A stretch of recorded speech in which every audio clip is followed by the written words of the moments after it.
¿quién ha sido la persona más influyente en la humanidad? La que más haya moldeado nuestras vidas.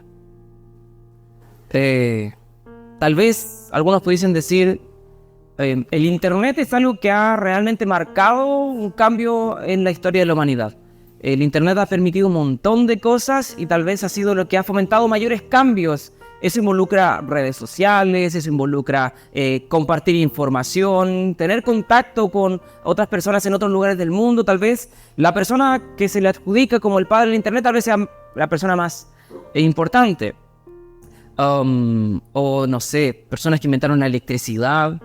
Se corta la luz y la gente se desespera, se caen las redes, o todas esas cosas, la gente se vuelve loca cuando pasan esas cosas. Pero algunos pensarán tal vez, no sé, Albert Einstein, Darwin, Nikola Tesla, Edison, o muchas personas importantes en la historia del mundo. Pero si buscamos en Internet las personas más importantes del mundo, nos vamos a encontrar con que hay varios nombres que se repiten.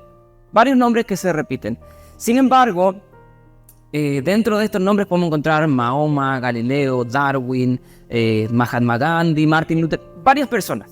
Pero todos los listados que pudiésemos encontrar tienen un nombre en común. ¿Adivinen cuál es? No adivinen, la adivinación es pecado, pero ¿se imaginan cuál puede ser?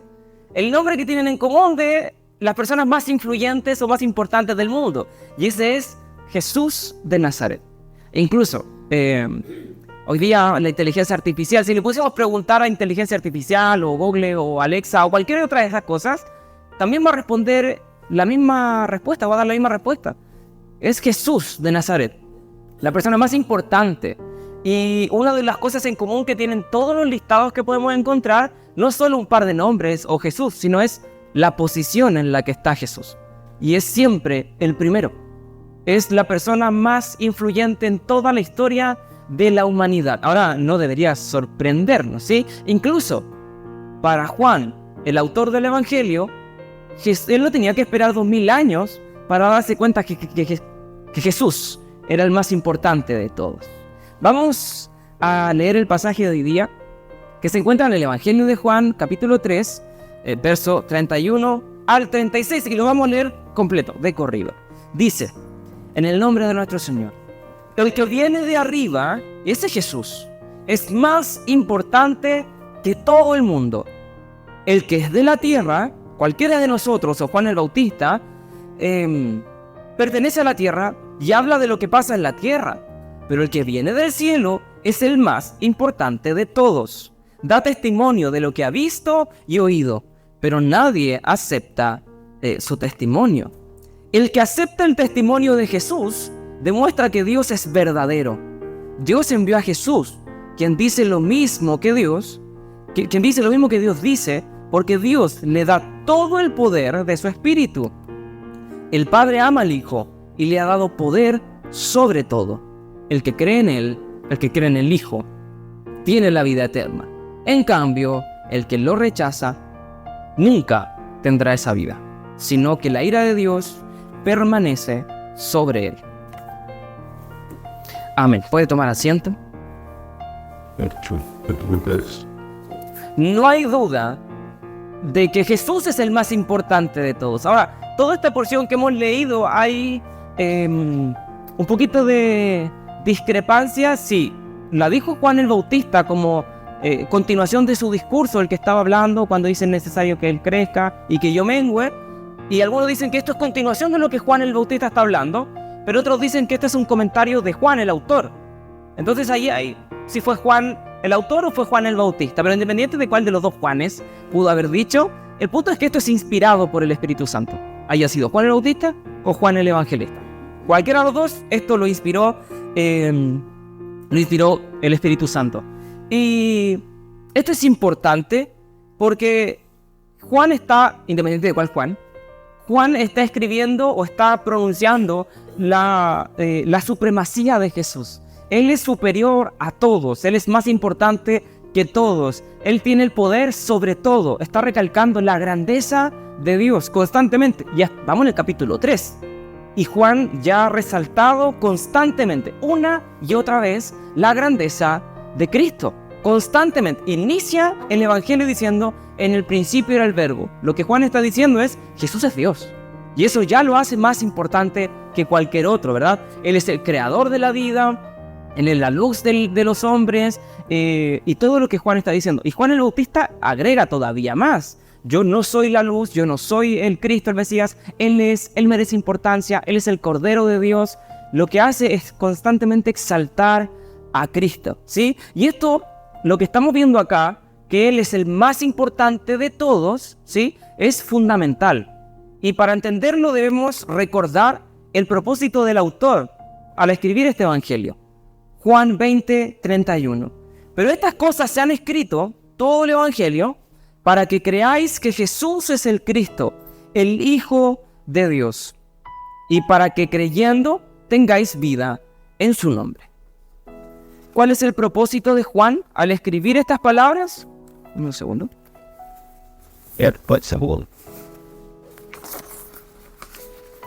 Que creamos que Jesús es Dios. No solamente es humano, sino que Jesús es Dios. No solo es el Mesías, es Dios mismo. Amén. Ese es el propósito de Juan. Entonces, cuando Juan está exaltando la grandeza de Jesús, lo que Juan está diciendo es, Él es grande, Él es supremo, Él es más importante que todos. Él tiene todo el poder porque Él es Dios. Y por eso Él merece la mayor importancia. Y vemos entonces que Juan no dice, Jesús es grande.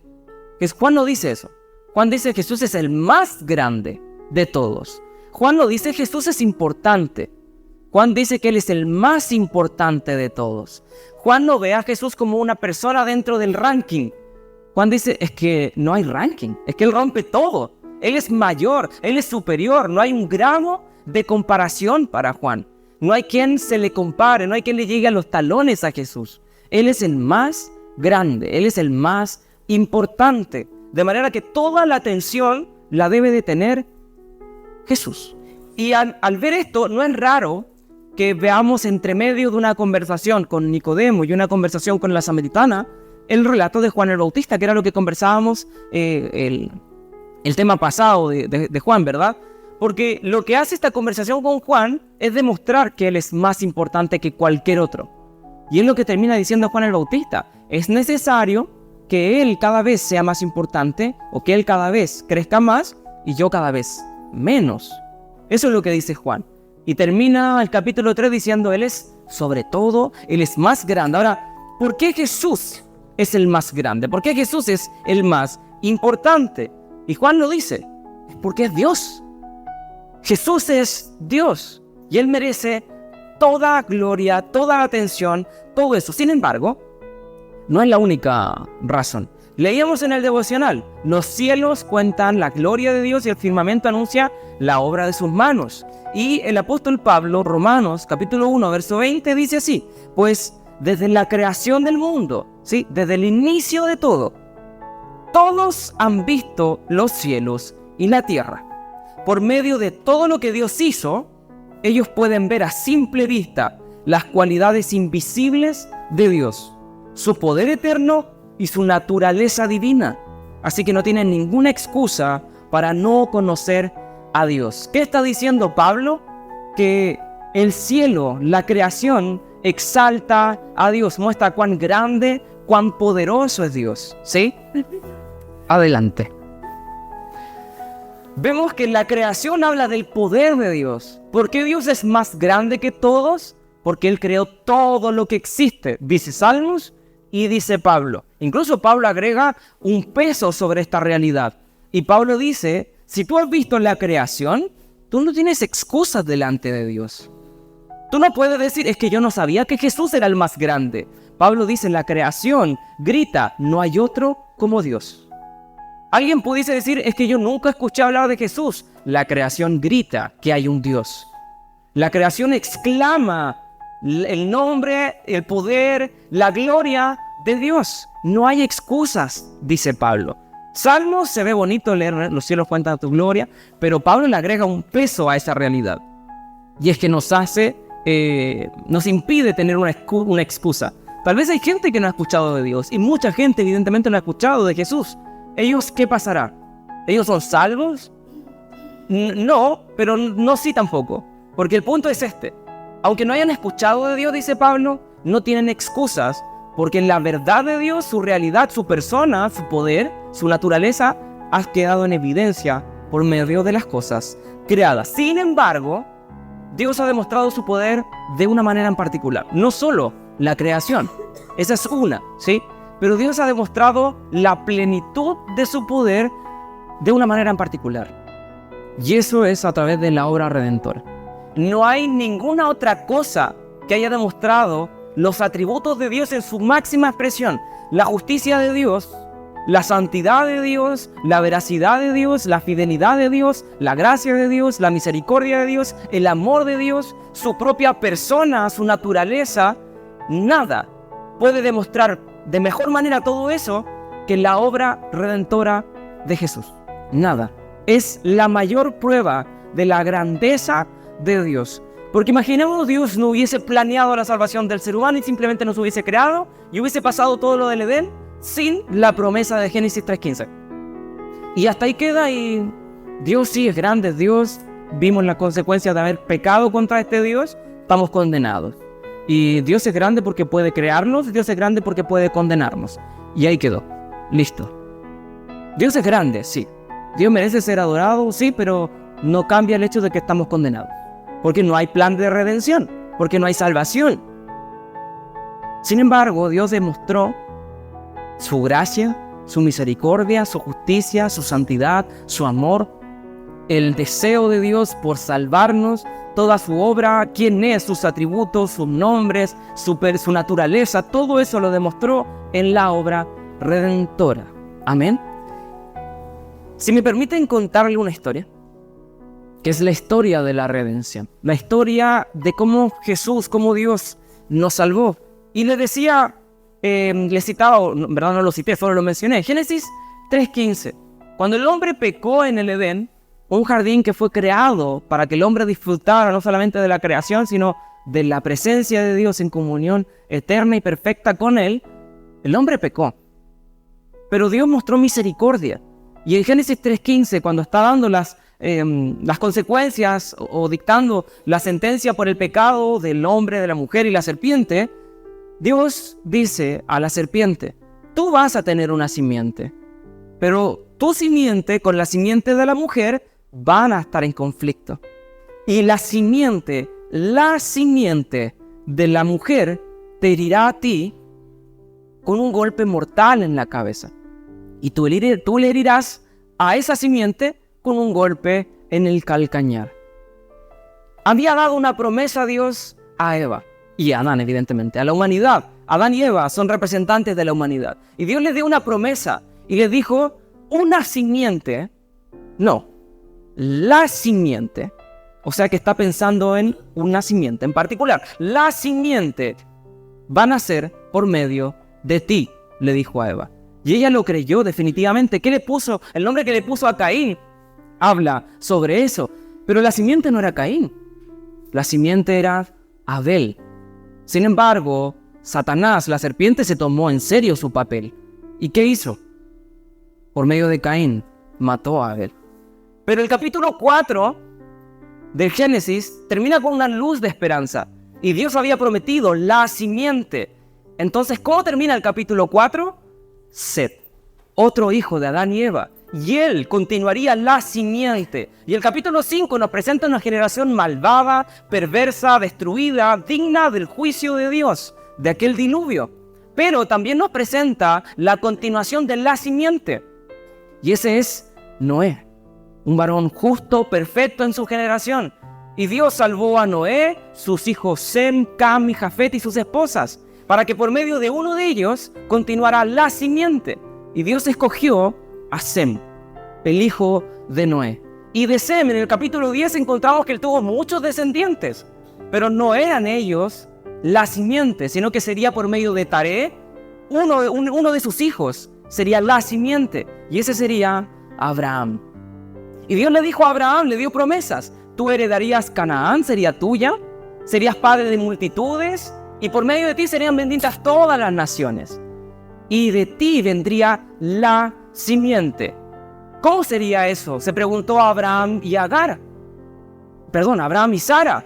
Y Sara dijo, bueno, yo soy anciana, yo no puedo tener hijos, además, era muy difícil. Tal vez sería una simiente, entonces ten una simiente con Agar. Mal, equivocado, porque no era una simiente, era la simiente. Y la simiente vendría por medio de Sara y Agar. Nació Ismael, pero Ismael no era la simiente, era una, pero no la simiente. La simiente era Isaac.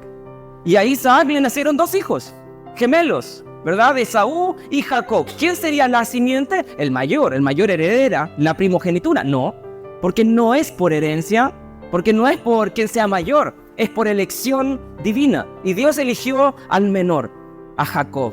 El mayor serviría al menor. Y por medio de Jacob vendría la simiente. Jacob, en medio de engaños, escapa y se va donde su tío Labán. Y allí se enamora de una mujer, de Raquel, su amada. Trabaja 7 años por ella. Cuando llega el momento del matrimonio, de aquella noche de bodas, donde no había electricidad también, a oscuras, consuma el matrimonio, feliz porque se había casado con la mujer que amaba, y a la mañana se da cuenta que había sido engañado. Le habían dado a la mayor, Lea. Entonces él tuvo que trabajar otros 7 años más para poder casarse con Raquel, la amada.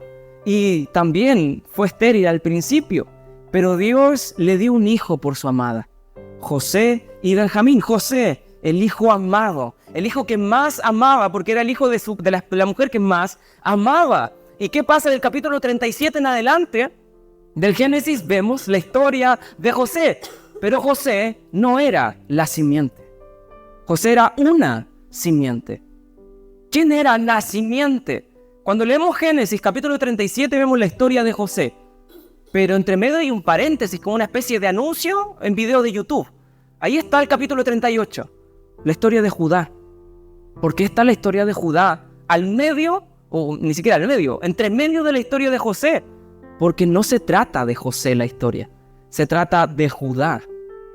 Porque Judá es la simiente. Por medio de Lea, la menospreciada, 4 hijos le nacieron. Rubén, el primogénito, él no era la simiente, porque no es por herencia, por primogenitura, es porque Dios escoge. Simeón, Leví, el padre de los sacerdotes, tampoco era él la simiente. Y el cuarto, Judá. ¿Pero por qué está el capítulo 38? Porque vemos su caída. Judá en el capítulo 38 cae, miente, engaña y tiene un hijo con su nuera. Tiene 2 hijos con ella. Y ahí lo vemos caer a lo más bajo a Judá. ¿Y por qué la historia no se trata de José? Porque es la historia de la redención de Judá. ¿Dónde está la redención de Judá en Génesis?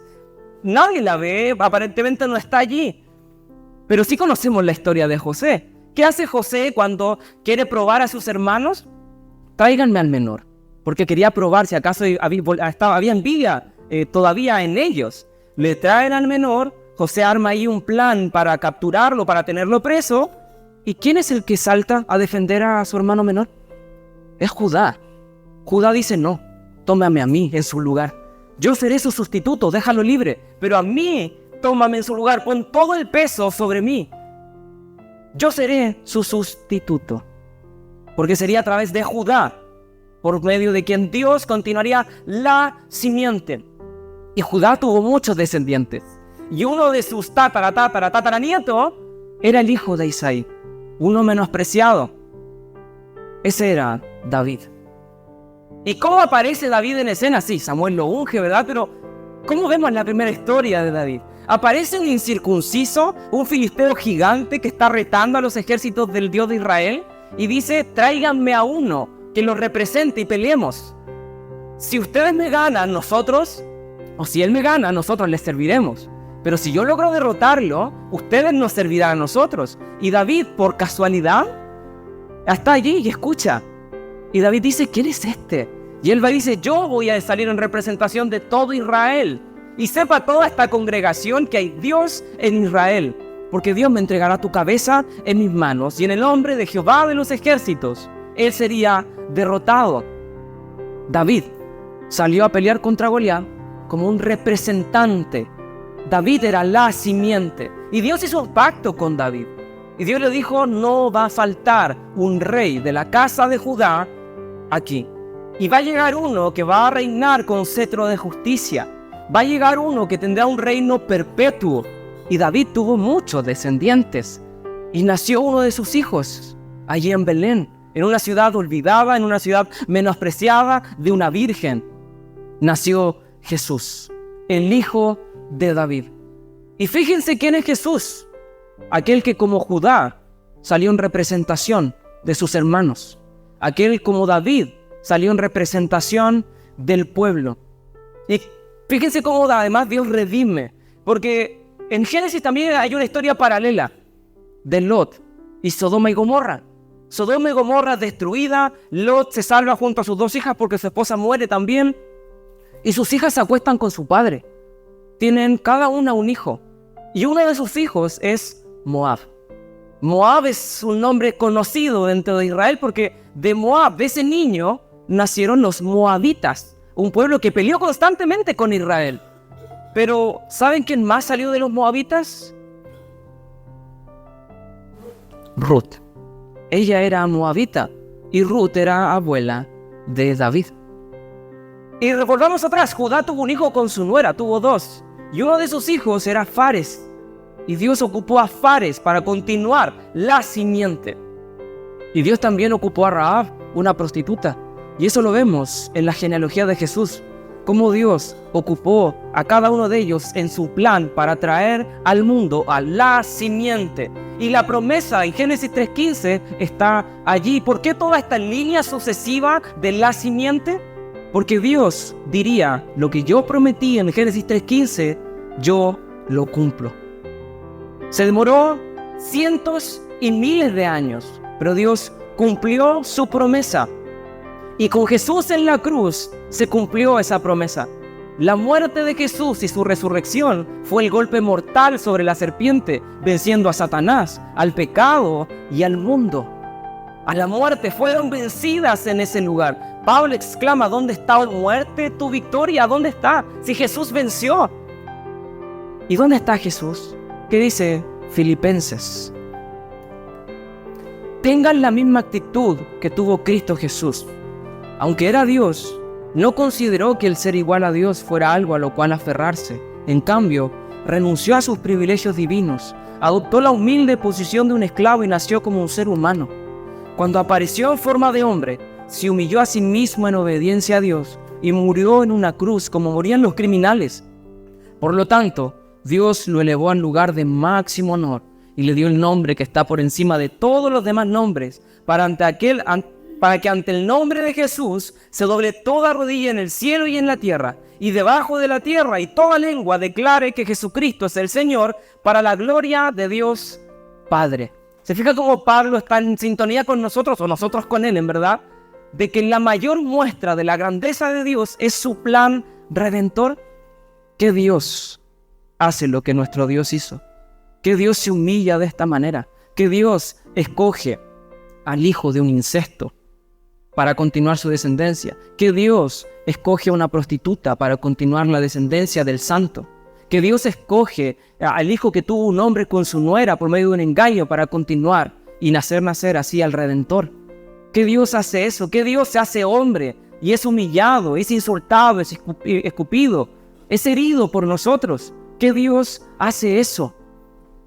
No hay nadie como nuestro Dios. No hay ninguno que se entregue así por nosotros. La obra redentora, su salvación, nuestra salvación, es la grandeza, la expresión de la grandeza de Dios. ¿Y cuál debe ser nuestra actitud ante el poder, la grandeza y la gloria de Dios? Lo que dice Pablo. Postrarnos en adoración a Él, que nuestra lengua confiese que solo el nombre de Jesús es en el cual hay salvación. Doblar nuestras rodillas en adoración a Él. Él merece toda honra y toda gloria. Pero el plan de redención no termina aquí. Porque en el Apocalipsis vemos cómo termina el plan de redención. Esa simiente, Jesús, aquel cordero, el león de la tribu de Judá, el alfa y el omega, el principio y el fin, vendrá con los cielos abiertos montando un caballo blanco. y de su boca saldrá una espada afilada y con ella herirá a todas las naciones. Y él eliminará el mal, condenará a Satanás y a los pecadores y reinaremos con él por siempre. El mal será destruido y nosotros disfrutaremos de su gloria por siempre. Ese es nuestro Dios. Él es santo, Él es digno, Él merece toda honra, toda gloria, todo honor, toda pleitesía, toda potencia. Todo lo merece nuestro Señor. Él es digno, Él es santo. Este es nuestro Dios. No hay quien se le compare. Si pudiésemos mirar en las demás culturas, los dioses en otras culturas, en otras creencias, todos tenían un patrón en común. Dioses arrogantes, dioses muy parecidos a los hombres, dioses que se equivocan. Pero ninguno de ellos, absolutamente ninguno, se compara con este Dios. Ninguno de ellos se humilló. Ninguno de ellos sufrió por sus criaturas. Ninguno de ellos se sacrificó por aquellos que lo adoraban. Nadie. Todos estos dioses exigían y no daban nada. Ningún dios dice, ustedes no pueden darme nada. Soy yo el que tiene que darles algo. No porque hay un deber, sino por su deseo de salvarnos. Solo nuestro Dios. Este es el Dios que adoramos. Este es nuestro Dios. El más importante de todos. No porque haya más dioses, sino el más importante de todo lo que nosotros pudiésemos pensar. No hay nadie que merezca más atención, más importancia que nuestro Dios. Es increíble. Y esto es algo que debería conmover nuestro corazón y llevarnos a adorarle. Fíjese la grandeza de este Dios, y es algo que también lo hemos conversado. Una de las características que a Juan lo llevó a decir, Dios es el más grande, es, no hay Dios más humilde que este. Fue la humildad de Dios la que a Juan lo llevó a comprender que Dios era el más grande, el más importante. Fue lo que cautivó a Juan, la humildad de Dios. Siendo el más grande, siendo el más importante, siendo el más poderoso, Él pudo haber hecho aún más gloriosa la creación, de manera que solo a través de eso, el hombre hubiese dicho, sí, nos tenemos que rendir ante Él. Pero ¿cómo Dios decidió mostrar su gloria? A través de usted y de mí. Dice Pablo que Él depositó su gloria en vasos de barro. ¿Qué Dios hace eso? Que Dios escoge a hombres y mujeres sucios, faltos, pecadores, para mostrar su gloria. Un Dios que ama a estos hombres y mujeres sucios, faltos y pecadores a tal punto que Él ha decidido ser levantado como la serpiente en el desierto, ser hecho maldición por nosotros, cargar nuestro pecado para así mostrar su gloria y su poder. Los musulmanes dicen, Dios no se pudo haber encarnado, porque Dios no puede rebajarse a tanto. Dios es poderoso, pero Él no se rebaja tanto. ¿Qué decimos nosotros? Dios es tan poderoso que Él decidió rebajarse a tanto. Y en Jesús depositar toda la plenitud de Dios para morir en nuestro lugar, para cargar con nuestro pecado y prometernos el cielo como herencia. Ese es nuestro Dios. Esa es la grandeza de nuestro Dios. Nuestra actitud, adoración. Rendirnos a Él en obediencia, porque no hay nada que podamos darle a este Dios. Es tan grande que todo le pertenece. Es tan importante que Él es el único que merece atención. Y nosotros no podemos sorprenderlo con nada. No podemos darle nada nuevo. Pero sí podemos entregar nuestra vida en adoración a Él, para que Él muestre su gloria a través de nosotros.